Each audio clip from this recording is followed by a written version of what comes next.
Hi, we are going to discuss the impact of national minimum wage. We will specifically focus on two countries, Norway and Australia. We will introduce the contents among these four aspects. First, why would a country introduce national minimum wage? Here are some reasons.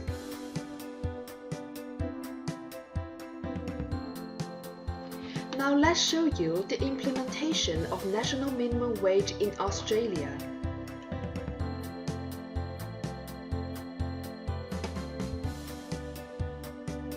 Currently, Australia has the highest minimum wage of $18.29 per hour. However, Norway is a developed country which doesn't have national minimum wage. Instead, it relies on the collective bargaining of trade unions to determine the wages as well as the decent well-being and welfare of the employees.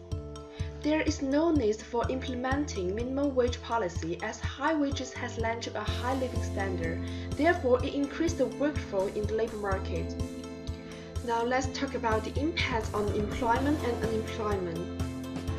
As shown in the graph, the binding minimum wage should reduce the demand for low-wage and unskilled workers when the minimum wage is above the equilibrium wage. It would therefore increase the firm's cost of labor, leading to firms to cut down low-wage and unskilled workers as they could no longer afford them. So as low-wage workers become more expensive, if firms are rational, they are more likely to cut down the demand for low-wage workers to employ more high-skilled labor or capital, which would lead to greater output and productivity. In the mid-1980s, a 10% increase in national minimum wage leads to 1 to 3% decrease in employment of teenage workers. Although employment effects are small comparing to the wage effects, there is still high unemployment of young people under age 21. In Norway, labor regulation established the minimum standards for wage levels and labor conditions. It's a kind of substitution for national minimum wage. Agriculture sector is one of the major employers in the summer periods. Immigrant workers are normally short-term or seasonal workers. Work permits introduced in the state seasonal immigration quota program in the late 1990s, which are given to foreign farm workers, leading to foreign labor market employment to increase steadily. Now let's see how it affects the firm. In Australia, due to substitution effect, employers cannot afford unexperienced workers, so employment reduces for the young and low-skilled workers such as teenagers.